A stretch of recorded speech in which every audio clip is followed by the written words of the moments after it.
Hey guys, it's Divest.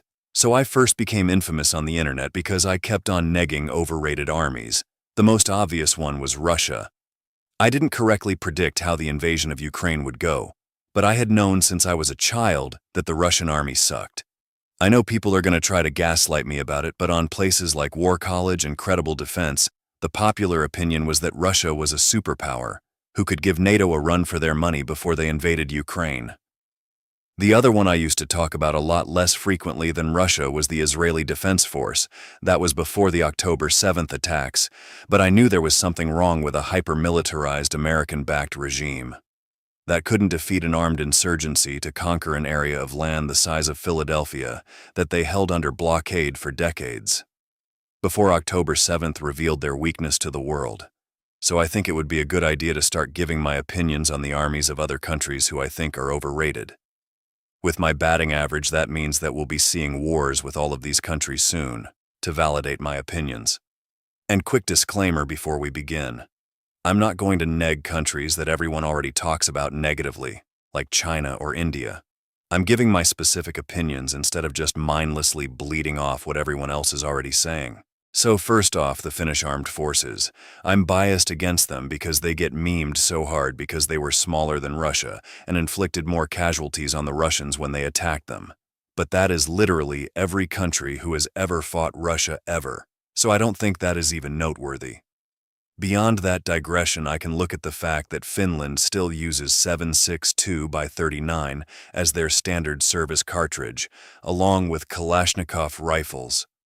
That's a pretty poor combination, more befitting an African warlord than one of the most advanced nations on Earth.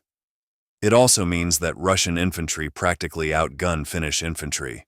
Sure, Finland is switching over to NATO calibers now, but that's still 50 years after the Russians officially began the transition to a 22 caliber rifle.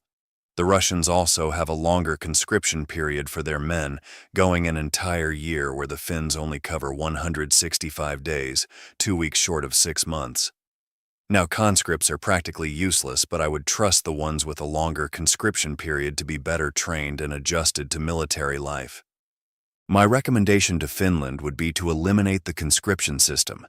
This would allow the budget for individual soldiers to be increased. It would also generate more revenue for the state by having men in the workforce for longer.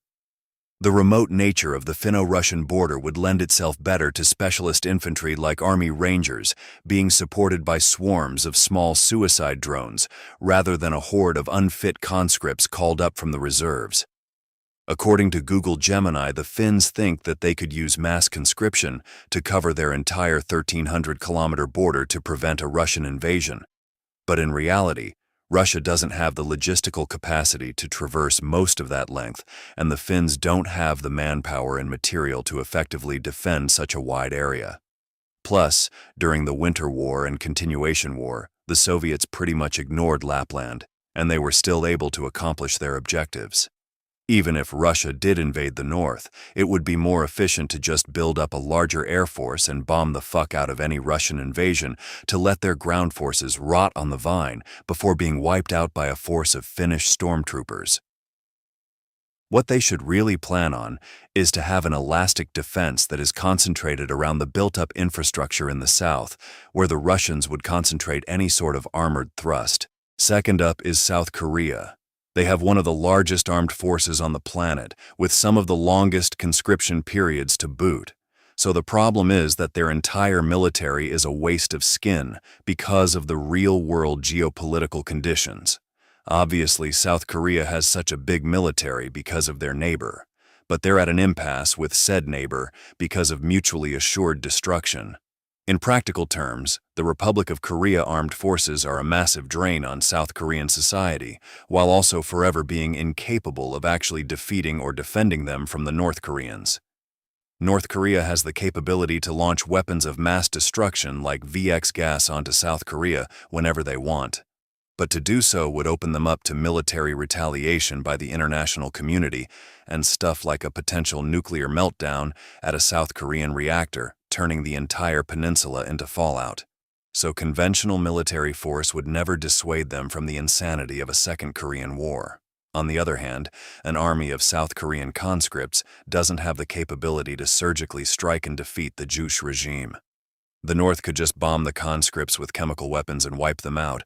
It's not like World War I, where chemical attacks are functionally a nuisance compared to high explosives.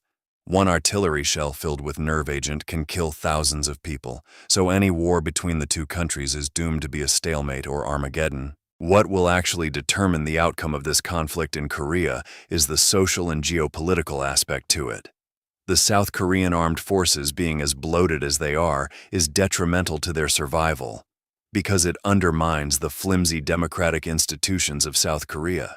So for those of you who aren't aware, South Korea only became a democracy in the 80s, and their institutions have been marred by corruption throughout their entire existence. That corruption, combined with the typical problems of industrialization, crashing headfirst into a collectivist East Asian culture, created a system where South Korea has some of the highest rates of young men who support the alt-right. Then South Korean boys are forced into wasting 18 months of their life, getting mercilessly bullied after coming out of the crucible of South Korean school systems into an atrocious job market. Which is why President Yoon Suk-yeol was able to rely on a force of conscripts to mindlessly storm the South Korean parliament and enact martial law when he launched his plot. If the Republic of Korea falls to dictatorship again, the quality of life declines, and the military only exists to protect the oligarchs from their subjects. Then North Korea has already conquered the South without having to fire a shot. My recommendation for South Korea is that they should end conscription and massively draw down their manpower to make greater emphasis on advanced combat aircraft, missile defense systems, and highly mobile combined arms groups. Assuming the North Koreans did try to cross the 38th parallel without unleashing their weapons of mass destruction on the South because they intended to economically exploit the country, any attack could easily be blunted by the overwhelming technological superiority of the South Koreans using their vastly superior tanks, artillery, and aircraft. While a smaller and more flexible force supported by their combined arms would be more effective at defeating entrenched North Korean conscripts in their mountainous homeland than a horde of unenthusiastic South Korean boys. Third is France. France is ranked 6th on the global firepower ranking. Beyond the cheese-eating surrender monkey meme, I have to ask, what the heck is France's military supposed to exist for exactly? Most armies exist to protect against a threatening neighbor like Finland or South Korea, or to achieve a geopolitical hard power goal, such as the United States or Russia. But I doubt even the most dedicated military nerd could give me a straight answer as to what the French armed forces are supposed to be doing. So, from what I can tell, the French military exists primarily to enforce some neo-colonial mandate the French have in Africa, basically using their military to extract mineral wealth from African countries, for the benefit of the richest people in French society, at the expense of the poorest people in the world, only to get chased out by Wagner mercs who send that wealth to Russian oligarchs instead. Beyond that, the French are constantly whining about how we need deeper integration of European armed forces to vertically integrate defense industries with economies of scale necessary to compete with the United States and China and reduce our reliance on foreign arms. And then they do everything in their power to sabotage that process. The problem is that the French consistently ruin any multi-state armament program they are a part of. They're not looking to make defense procurement more efficient or match economies of scale. They're looking for foreign countries to finance their own arms procurement projects. But the problem is that the French arms industry isn't even competitive with other Europeans. As an example, the Leclerc was only adopted by one country, the United Arab Emirates, and that was after the French bribed their leaders to adopt it. While on the other hand, the Leopard 2 is manufactured in 5 different European countries and used in over 20. There are even different companies that offer their own upgraded derivatives of the Leopard 2, because it's a better tank that had to compete on the free market after the end of the Cold War against the likes of the Abrams and T-90. The French defense industry can't produce anything competitively because they don't have the economy of scale. They're not like America, where they need to supply armies on every corner of the world, so their domestic arms industry relies on a monopoly on French procurement instead, which is threatened by multinational coordination like with the Boxer, Tornado, Eurofighter, or whatever else. Hence why French industry always manages to fuck up any effort by the military to integrate into those supply chains.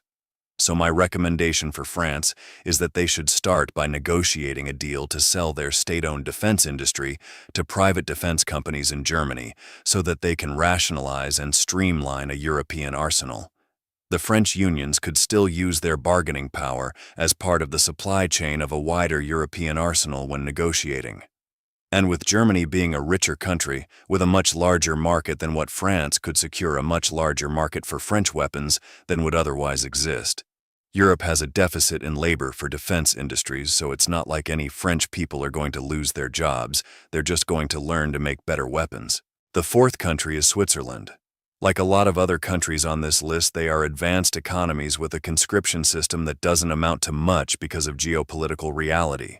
So as a German, I have actually seen Swiss conscript training and the like. They're clearly phoning it in because the government can't invest enough resources into individual soldiers for it to matter. There's an emphasis on saving money wherever they can. For instance, the Swiss Army uses local suppliers for all of their food. They have no field rations or MREs, which is nice when your country isn't at war, but what is your army supposed to do in the event of a war? Order catering from local restaurants when they're in combat. It's not hard, guys. Armies started using rations before ironworking was invented. Let's assume the Swiss conscripts could hold out for a few hours, or maybe even days before starving to death. So that will let their marksmanship really shine, right? Well, I didn't see any particularly spectacular performance from their riflemen. Their closest neighbor in terms of model is Austria, who also practices conscription. But the Austrians have two key advantages with their rifle. First off, the AUG has an optic, which is far more effective than the iron sights that still dominate Swiss rifles, because the Bundesrat can't be bothered to spend the extra 200 francs per rifle to slap a scope on it, so this is already a huge force multiplier in favor of any of their neighbors who have integrated optics for decades. Secondly, the Sturmgewehr 90 was deliberately designed to limit its effective range and accuracy in order to save money. All 62-grain 5.56 NATO firearms use a 1 in 7-inch twist, which means the bullet is designed to do a full revolution in 7 inches to remain stable in flight up to 800 meters. The Sturmgewehr 90 uses a 1 in 10-inch twist, which causes the same 62-grain bullet to become unstable around 300 meters. Essentially, it stops spinning in the air and starts to tumble much earlier, which means it's going to get caught by wind resistance and fall out of the sky. The reason the Swiss did this is because they couldn't renovate their firing ranges to accommodate the full capabilities of 5.56 rifles. So they instead made their entire army only capable of using their rifles up to 300 meters, so they couldn't accidentally shoot stuff behind their firing ranges, despite living in a mountain range with massive sightlines. This means even if Switzerland had the best marksmen in the world, which they don't. I've seen German soldiers casually outshoot Swiss conscripts using the Sturmgewehr 90 because they have more shooting experience. Swiss soldiers are still going to be outclassed by invaders who use rifles capable of actually hitting targets in the longer sightlines of the Alps. All of this is farcical anyways. Going back to the fact the Swiss army would starve in the field because of their poorly thought-out logistics plan. You wouldn't even need to attack Switzerland to defeat them in a war. As a landlocked nation surrounded by European Union members except for Liechtenstein, any invasion of Switzerland would rely on the European Union's approval. And in that case, they could just blockade the country. Swiss people aren't going to be willing to live like North Koreans to defend their Euroscepticism or neutrality or whatever. My recommendation for Switzerland would be to stop trying to role-play as Swiss Reislaufer, eliminate the conscription system. Germany has 9 times the population and 10 active brigades as an example. So the Swiss army should consist of a single division of volunteers split into brigades between a panzer brigade, an infantry brigade, and a reservist brigade distributed around the country to respond to natural disasters or something, while maintaining the capability to be integrated into a larger NATO formation, such as a field army for some sort of military expedition if needed. Since there's no way they would ever be able to function on their own outside of their own borders, the lion's share of the funding should go to the Swiss Air Force. Let their poorer eastern neighbors form the conscript speed bump. while the Swiss leverage their wealth and geography to help gain air supremacy and interdict the enemy before they even set foot in the Alps, and dump the Sturmgewehr 90, or at least rebarrel it and upgrade it with an optic. Fifth is Poland. Poland actually probably has one of the objectively best conscription systems on the planet based on combat experience in Ukraine. Poland has a population of 38 million, and their land border with Belarus is 418 kilometers, compared to Finland with its 1,344-kilometer border and population of 5.6 million. That means Poland can concentrate 20 times the number of men on their border that Finland can, and they can funnel the numerically superior Russians into a smaller area where NATO's superior firepower will give them the advantage. That, combined with the fact that Poland is the largest net receiver of funding from the European Union, essentially means that rich European countries can finance less productive Polish people to serve as cannon fodder as part of a NATO European defense plan. Now, it still would be better if they eliminated the conscription system and simply paid more per individual soldier. Because the reality is that if Russia attacked NATO, they would get flattened by European air power, even excluding the United States Air Force, and then your only options would be nuclear holocaust, disappointing peace settlement to avoid nuclear holocaust, or Operation Barbarossa reenactment. Rather than a grinding war of attrition that relies on calling up bodies for the trenches, like what we're seeing in Ukraine. But Poland does a lot of stupid stuff at the same time that actively hampers their defense against Russia. First off, by sabotaging European support for Ukraine. Whether it is trying to coerce concessions out of Germany by blocking aid to Ukraine, such as when they stopped shipping T-72 tanks that could only be cannibalized because Germany wasn't going to give them modern Leopard 2 tanks that didn't exist on a 1-to-1 ratio. Or the government intervening to block Rheinmetall from leasing private land in Poland to set up a repair depot where they could service German equipment that was in Ukrainian service, so that they could try to coerce them into giving up blueprints for German technology that Poland could have already reverse-engineered from the German tanks they have in service. If they had the ability to replicate modern German technology, they're so duplicitous that they're hurting the people who are already giving them tons of stuff for free and fighting their battles for them. And this isn't just politicians, it goes down to working-class people too. Like when they closed the border between Ukraine and Poland to try and appease Polish farmers who were upset by food being too cheap. This all indicates to me that the political and defense system of Poland is rotten, which makes it plausible to me that if you put the Poles under the pressure of a military invasion, they would just capitulate or desert because they're only looking out for number one. Beyond that, the arms procurement system in Poland is broken.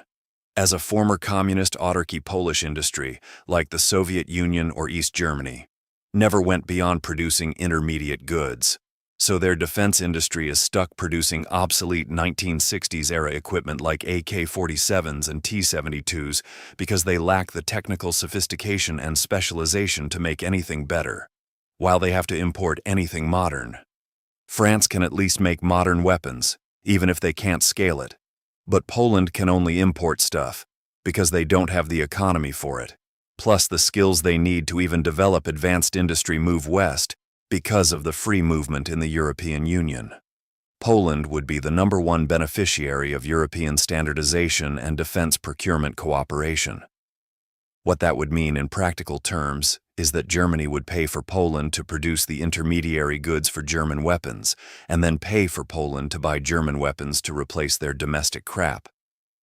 But because of the corruption inherent to the Polish political system, they are sabotaging this process, because it would break up the monopoly that Polish oligarchs hold on arms procurement in their country through the Polish Armament Group, which doesn't even really produce weapons anymore. It just resells weapons made in other countries with a bribery fee added on top of it. I actually think the K2 Black Panther is a good idea for Poland. First off, it's named after a cat like a German tank. But it's also taking manufacturing capacity, as previously established, that would be wasted arming the South Korean army and using it to arm Europeans who actually need weapons, while giving the South Korean capital instead, which they can actually use. Why don't they donate all of their tanks except for the K2 to Ukraine? That would give the Ukrainians much-needed firepower distributed over their lines, it would simplify logistics for the Polish army, and it's not like Russia will have the capacity to open up another front and invade Poland while they're already ground to a halt in Ukraine anyways. So I think I already pretty much pointed out everything Poland needs to do to fix their armed forces. But if that's not viable, I think the European Union should consider a fourth partition. A final honorable mention goes to the city-state of Singapore. There's not much to say here, it's basically all the problems with Switzerland on crack. Their conscript-based army has no realistic enemy to fight and a blockade would do them in. Even worse than Switzerland, Singapore has to import everything and they don't even have the space for things like wind turbines, farms, or nuclear power plants like the Swiss do. They even have to pipe fresh water in from Malaysia, while Switzerland at least gets snowmelt and rain. Also, since Singapore is a dictatorship instead of a democracy, it seems like it would make the most sense to insulate the military from the general population by eliminating conscription. The only force the Singapore armed forces could successfully defeat are domestic and non-state actors, where mass conscription would be unnecessary.